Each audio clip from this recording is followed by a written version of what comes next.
I stood in the marble foyer of my own home, suitcase in hand, while my daughter-in-law, Vanessa, changed the locks on the front door right in front of me, 3 days after my husband's funeral. The sound of the drill echoed through the house where I'd lived for 32 years, where I'd raised my son, where my husband Richard had taken his last breath just 5 days earlier. Vanessa didn't even look at me as she worked, her perfectly manicured nails gripping the electric screwdriver like she'd done this before.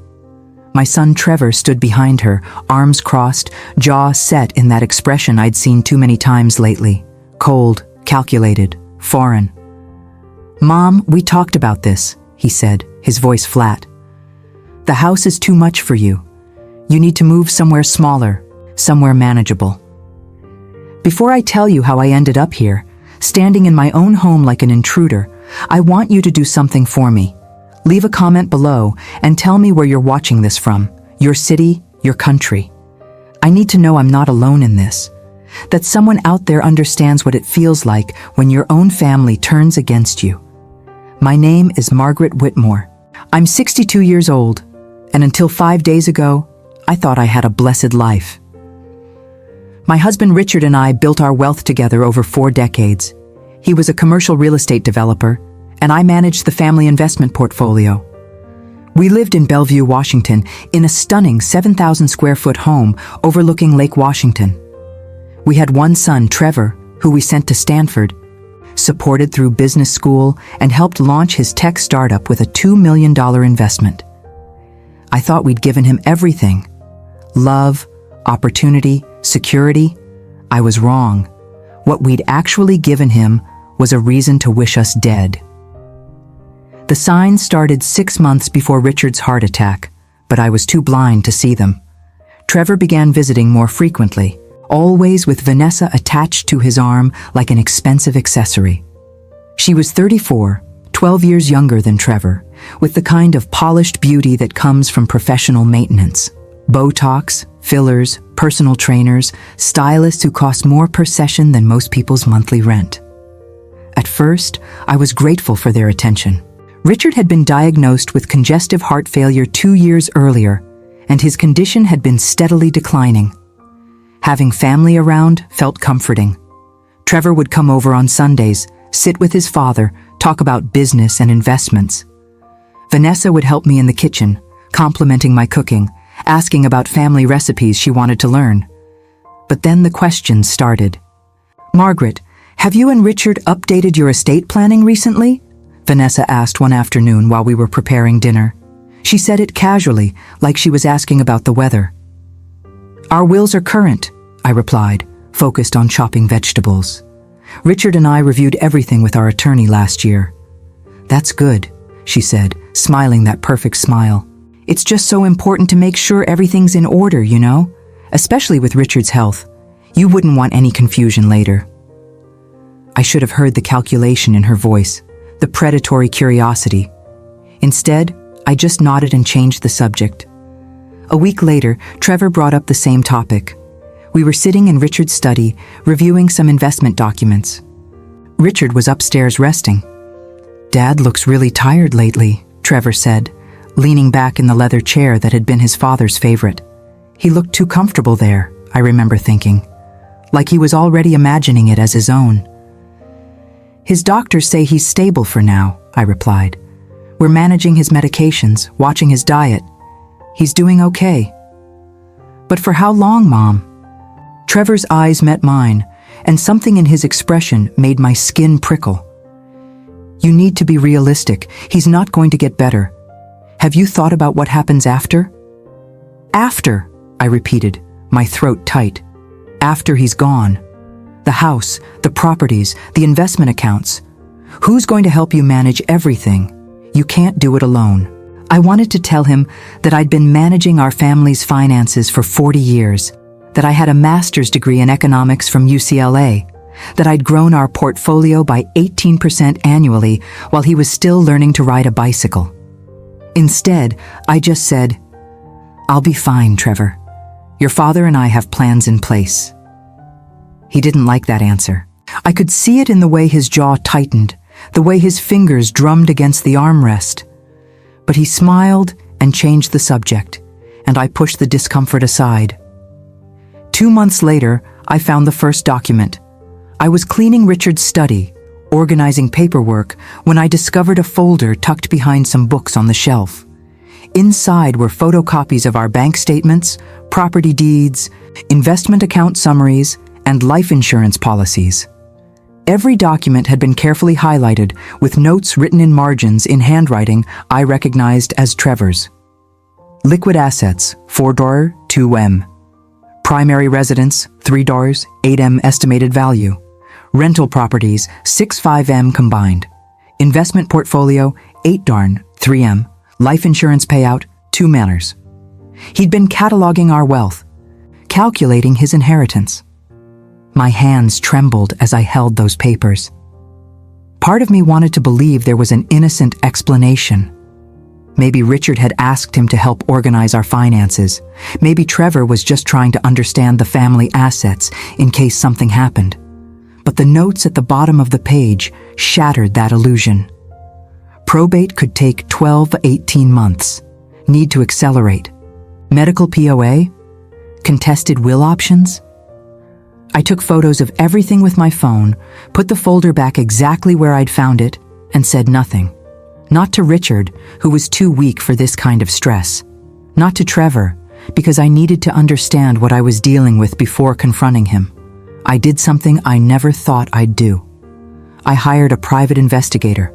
His name was Marcus Chen, a former FBI agent who now ran a small investigative firm in Seattle. I met him at a coffee shop in Kirkland, away from anywhere I might be recognized. "Mrs. Whitmore," he said, shaking my hand with a firm, reassuring grip. "Tell me what's going on." I showed him the photos of Trevor's notes, explained the uncomfortable conversations, the sudden intense interest in our estate planning. Marcus listened without interrupting, his expression neutral, but his eyes sharp, analytical. "How's your relationship with your son otherwise?" he asked. "It's been strained," I admitted. "Since he married Vanessa 3 years ago, he's been different, more distant, more focused on money and status. They live in a rental in Medina, driving cars they can barely afford, taking vacations they charge to credit cards. Trevor's startup failed 2 years ago. He lost everything we invested, plus another $3 million from venture capital. He's been working contract jobs since then, but nothing stable." Marcus nodded slowly. "And your husband's health?" "Declining. His doctors give him anywhere from 6 months to 2 years, depending on how well he responds to treatment." "I'm sorry," Marcus said, and he sounded like he meant it. "But I need you to understand something, Mrs. Whitmore. If your son is planning what I think he's planning, we need to be very careful. I'll start with basic surveillance, financial background checks on him and his wife, phone records if you can provide authorization, but you need to be prepared for what we might find." "I just need to know the truth," I whispered. The truth came faster and uglier than I expected. Within 2 weeks, Marcus had compiled a report that made my blood run cold. Trevor and Vanessa were drowning in debt, over $400,000 in credit card bills, a 6-figure personal loan from a predatory lender charging 18% interest, and a failed investment in cryptocurrency that had wiped out their savings. They'd been living on borrowed money and borrowed time, maintaining an image of success while bleeding financially. But the worst part was the internet search history Marcus had recovered from a computer Trevor had left at our house to back up some files. The searches started 3 months earlier. How long does probate take in Washington state? Contesting a will successfully. Medical power of attorney override. Medications that interfere with heart medication. How to prove parent mentally incompetent. I sat in Marcus's office, reading through page after page of searches, and felt my entire world shift beneath me. This wasn't just about money. This was about something far darker. "He's researching how to manipulate the situation," I said, my voice hollow. "Or accelerate it," Marcus replied grimly. "Mrs. Whitmore, your husband is vulnerable right now. Anyone could tamper with medications, increase dosages, create a medical emergency that looks like natural progression of his disease. If your son has been visiting regularly, having access to your home, oh my God. I stood up so fast the chair scraped against the floor. I need to go home. Now. Marcus drove me back to Bellevue, following close behind my car. When I burst through the door, I found Trevor in the kitchen with Richard, helping him with his afternoon medications. "Mom!" Trevor looked up, startled. "You're back early. I was just making sure Dad took his pills." I looked at the pill organizer on the counter, at Richard's trusting smile, at Trevor's hand still hovering near the water glass. Everything Marcus had shown me flashed through my mind, and I felt a surge of protective fury so strong it made my vision blur. "I'll handle his medications from now on," I said, my voice sharp enough to cut glass. "Thank you for your help, Trevor, but I think it's time for you to go." Something flickered across his face. Surprise, anger, maybe fear. "Mom, I'm just trying to help. I said go." I moved between him and Richard, physically blocking access to my husband. "Now." Trevor left, but not before I saw the calculation return to his eyes. He knew something had changed. He just didn't know what. That night, I installed security cameras throughout the house. Discrete ones in every room, triggered by motion, recording to cloud storage that only I could access.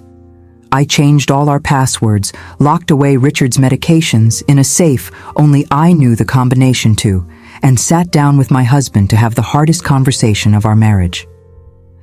"Richard, I need you to listen to me very carefully. Trevor is not who we thought he was." I showed him everything. The documents, the search history, Marcus's report. I watched my husband's face crumble as he realized his only son had been planning against him. "We need to call the police," Richard said, his voice breaking. "And tell them what? That he Googled some things? That he's in debt?" I shook my head. "We need proof of actual intent. Richard, we need to catch him in the act." "You want to use me as bait?" Richard stared at me. "Margaret." "I want to protect you," I interrupted. "And I want to make sure he never gets a single dollar of what we've built. But we have to be smart about this." The next 3 months were a performance worthy of an Oscar. I pretended everything was normal. I invited Trevor and Vanessa over for Sunday dinners. I let Trevor help with Richard's care, but only under my watchful eye and with cameras recording everything.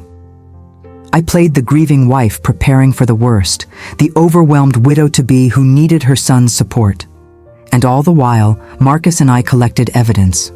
We caught Trevor on camera trying to access Richard's medications when I was supposedly in the shower. We recorded Vanessa asking detailed questions about our life insurance policies. We documented 3 separate occasions when Trevor tried to get Richard to sign new financial documents, documents that would have given Trevor power of attorney and made him executor of the estate. But the smoking gun came from an unexpected source. Trevor's business partner from his failed startup reached out to me through LinkedIn. His name was David Park, and he had a story to tell.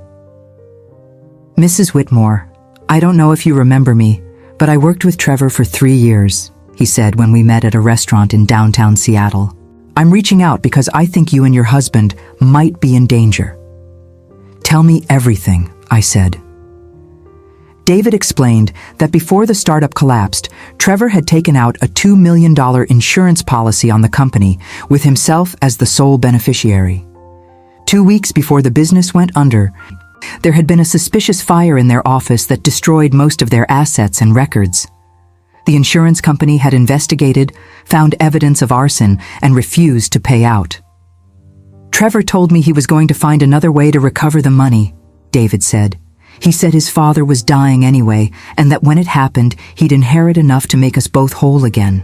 I thought he was just talking, grieving in advance. But then he started asking me strange questions. I cut ties with him after that, but I've been worried.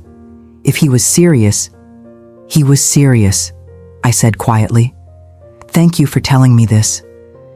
Richard passed away on a Tuesday morning in early October, with me holding his hand and hospice nurses confirming that his death was natural, expected, and peaceful.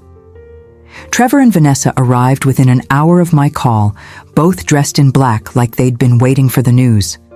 At the funeral 3 days later, I played my part perfectly. The devastated widow, barely holding herself together, leaning on her son for support. Trevor delivered a eulogy that would have moved anyone who didn't know the truth. He spoke about his father's integrity, his generosity, his love for family. I watched him lie to a church full of mourners and felt absolutely nothing. After the service, back at the house, Trevor pulled me aside.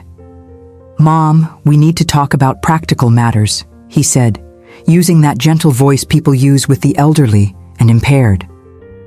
"The house, Dad's assets. Vanessa and I think it would be best if you move to a senior living community. Somewhere you'll be taken care of. This place is too big, too much responsibility." "We can handle the sale," Vanessa added, appearing at his elbow. "We've already talked to a realtor. The market's hot right now. You could get top dollar and use the proceeds to find a nice assisted living facility." "I don't need assisted living," I said calmly. "Mom, be realistic." Trevor's patience was wearing thin. I could see it in his eyes. "You can't manage everything alone. The properties, the investments, the legal matters. Let us help you." "The will reading is in 2 days," I said. "We can discuss everything then." That was when Trevor made his first mistake. He assumed I was weak, confused, easily manipulated. "Actually, Mom, we need you to sign some papers before then," he said, pulling out a folder. "Just temporary authorizations so we can start handling Dad's accounts. Nothing major." I glanced at the papers. They would have given Trevor immediate access to our joint accounts, all the investment portfolios, and authority to sell our properties. "I'll have my lawyer review these," I said. "There's no need," Vanessa started. "I said I'll have my lawyer review them." I met her eyes steadily. "Unless there's a reason you don't want a lawyer to see them." The funeral guests were starting to leave. Trevor and Vanessa exchanged a glance, and I saw something pass between them, a decision being made. "Fine," Trevor said, "but we need to talk about your living situation. Today." That's when Vanessa went outside and came back with the drill. "What are you doing?" I asked, watching her remove the front door locks. "We're changing the locks, Mom," Trevor said, "for security. You'll get a new key once we've had the house properly secured and documented. But for now, we think it's best if you stay somewhere else. We've booked you a room at the Hyatt downtown, just for a few days, until we can sort everything out." "You're kicking me out of my own house?" "We're protecting the estate," Vanessa corrected, her voice saccharine sweet. "If anything were to happen, if someone broke in, if assets went missing, we want to make sure everything's properly cataloged and secured." "Cataloged by whom?" "By us, Mom," Trevor said impatiently. "We're family. We're looking out for your interests." I stood there in the foyer, watching my son's wife install new locks on my door, and I made a decision. I pulled out my phone and called my lawyer. "Jonathan, it's Margaret. I need you to move up the will reading tomorrow morning, 10 a.m. "Yes, I know that's earlier than planned. It's urgent. I'll explain tomorrow." I hung up and looked at Trevor. "The will reading is tomorrow at 10. I'll be staying at the Hyatt tonight, as you suggested. I'll see you at Jonathan's office in the morning." "Mom, that's not necessary." "Tomorrow, 10 a.m. I picked up my pre-packed suitcase and walked out of my own home with my head high. Behind me, I heard Vanessa whisper, "She's going to fight us." "Let her try," Trevor replied. "She's got nothing." They had no idea what was coming. The next morning, I arrived at Jonathan's office at 9:30. The conference room was elegant, dark wood, leather chairs, floor-to-ceiling windows overlooking Puget Sound. Jonathan was already there, along with Marcus and 2 other people I'd asked to attend, David Park and Detective Sarah Morrison from the Bellevue Police Department's Financial Crimes Unit. Trevor and Vanessa arrived at exactly 10, both dressed in expensive morning clothes. They stopped short when they saw the assembled group. "What is this?" Trevor demanded. "Please sit down," Jonathan said calmly. "We have a lot to cover." They sat, but I could see the tension in Trevor's shoulders, the calculation in Vanessa's eyes. They thought this was about the will, about inheritance, about money. They were partially right. "Before we begin with the reading of Richard's will," Jonathan started, "Mrs. Whitmore has asked me to present some additional information that has come to light in the months leading up to Mr. Whitmore's passing." He opened a folder and began laying out documents, bank statements showing Trevor's debts, printouts of his internet search history, transcripts of recorded conversations, photos of him trying to access Richard's medications, David Park's testimony about the insurance fraud. The room went silent as Trevor and Vanessa stared at the evidence of their conspiracy spread across the conference table. "This is ridiculous," Trevor finally said, but his voice shook. "These are taken out of context." "Are they?" Detective Morrison spoke for the first time. "Because I've reviewed all of this evidence, Mr. Whitmore, and I see a clear pattern of intent to commit fraud and possibly endanger your father for financial gain." "You can't prove any of that." Vanessa stood up, her face flushed. "Those searches could have been for anything, research, curiosity." "Sit down, Mrs. Whitmore," the detective said. "It wasn't a request." I spoke for the first time since they'd arrived, my voice steady and cold. "You spent months planning how to take control of our assets, how to push me aside once Richard was gone. You thought I was weak, naive, easy to manipulate." "Mom," Trevor tried, "I'm not finished." I leaned forward. "You changed the locks on my house yesterday, thinking you could intimidate me into signing over control of the estate. You've been positioning for months, waiting for your father to pass so you could cash in. But there's something you didn't know."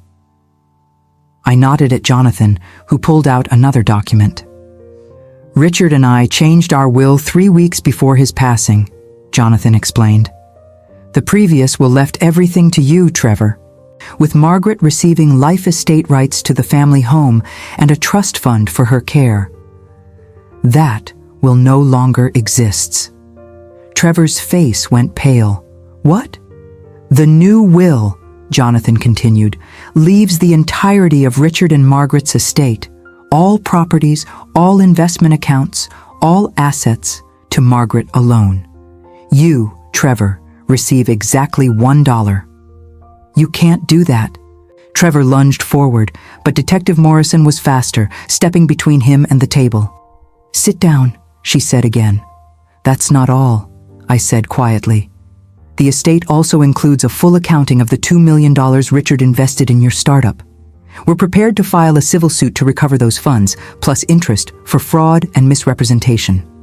Additionally, based on the evidence presented here today, the Bellevue Police Department will be opening a criminal investigation into attempted fraud, elder abuse, and conspiracy." "Conspiracy?" Vanessa's voice cracked. "Richard passed naturally. This is insane." "Intent matters, Mrs. Whitmore," Detective Morrison said. "Conspiracy to commit fraud, attempted elder abuse, these are serious charges. We'll be executing search warrants for your home, your computers, your phone records. If we find additional evidence of planning or attempt, you'll both face arrest." Trevor collapsed back into his chair, his face ashen. This wasn't how it was supposed to go. He was supposed to walk out of here a millionaire, not a suspect in a criminal investigation. "Mom, please," he whispered. "I'm your son." I looked at him across the table. This man I'd given birth to, raised, loved unconditionally for 46 years, and felt nothing but contempt. "You stopped being my son the moment you looked at your dying father and saw a bank account instead of a human being," I said. "Jonathan, please continue with the reading." The actual will took 30 minutes to read through. Trevor and Vanessa sat in stunned silence as Jonathan detailed exactly what they weren't getting. The house, the rental properties, the investment portfolio, the life insurance payout, the retirement accounts, the art collection, the vehicles. Everything went to me. But there was one final provision that made Trevor's face twist with fury. In the event that Trevor Whitmore contests this will or makes any claim against the estate, Jonathan read, he will be personally liable for all legal fees incurred in defending the estate, plus a penalty of $500,000 to be paid directly to the Seattle Children's Hospital Foundation in his name. It was brilliant. Richard had ensured that any attempt Trevor made to fight the will would cost him more than he could ever hope to gain. And it would be publicly associated with his name, ensuring everyone would know he'd tried to contest his father's dying wishes. "This is wrong," Trevor shouted, standing up so violently his chair fell backward. "I'm going to fight this. I'm going to take this to court." "You manipulated him while he was sick? You turned him against his own son?" "Actually," I interrupted calmly, "Richard recorded a video 2 weeks before his passing, while fully lucid and in the presence of 2 doctors and a notary, explaining exactly why he made these changes to his will. Jonathan, please show them." Jonathan pulled up a video on the screen at the front of the room. Richard appeared, sitting in his study, looking tired but clear-eyed. The timestamp showed the date and time, and you could see the notary and doctors in the frame. "Trevor," Richard said from the screen, his voice strong despite his physical weakness, "if you're watching this, it means I'm gone, and you're trying to understand why I cut you out of my will. The answer is simple. I know what you plan to do. Your mother and I discovered your research, your searches, your conspiracy to control my assets. We have evidence of everything." On screen, Richard's eyes filled with tears. "I loved you, son. I gave you every advantage, every opportunity, and you repaid me by treating me like an investment that wasn't paying out fast enough. Margaret is the most capable, intelligent, strong woman I've ever known. She doesn't need you to manage anything. She's been managing our family's wealth for 40 years, and she'll continue to do so long after I'm gone." He paused, wiping his eyes. "I hope someday you'll understand the magnitude of what you tried to do. I hope you'll find redemption. But my passing will not be your financial salvation.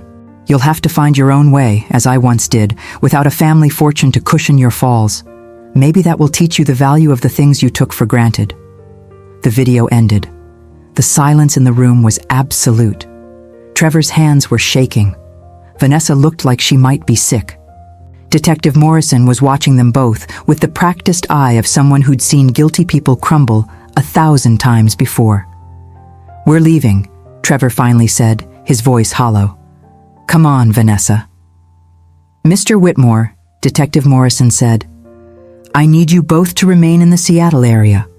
You'll be contacted within 48 hours regarding the investigation. If you attempt to leave the state, warrants will be issued for your arrest." They left without another word. I watched them go and felt the weight of months of fear and tension finally lift from my shoulders. The investigation took 6 months. During that time, Detective Morrison and her team uncovered even more damaging evidence.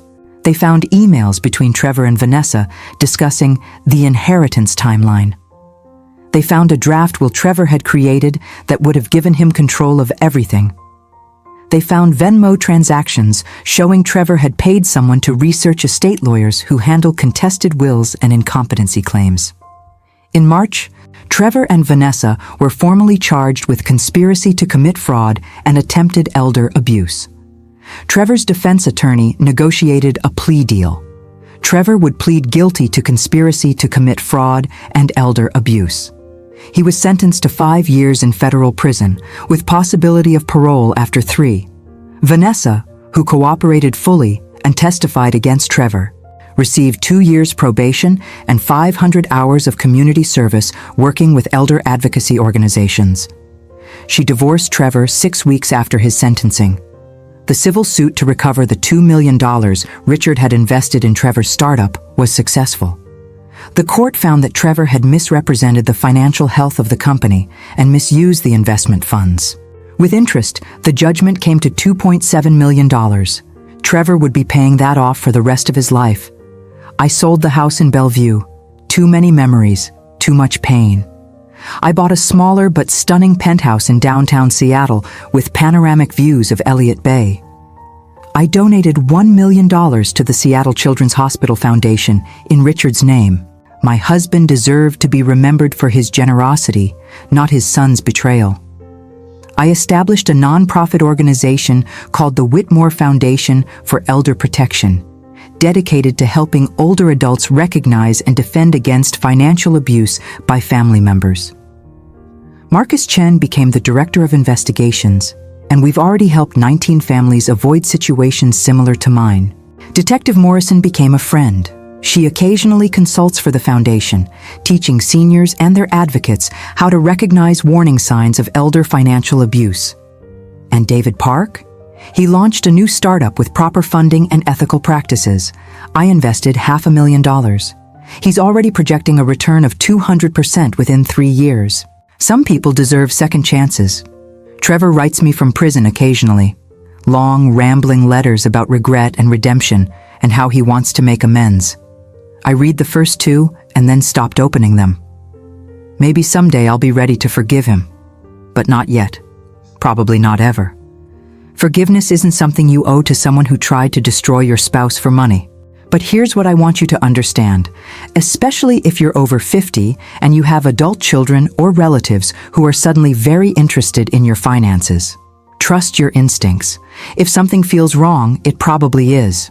You are not paranoid. You are not being overly suspicious. You are being smart. Watch for the warning signs: sudden interest in your assets, pressure to sign documents you don't understand, attempts to isolate you from friends or other family members, suggestions that you're not capable of managing your own affairs.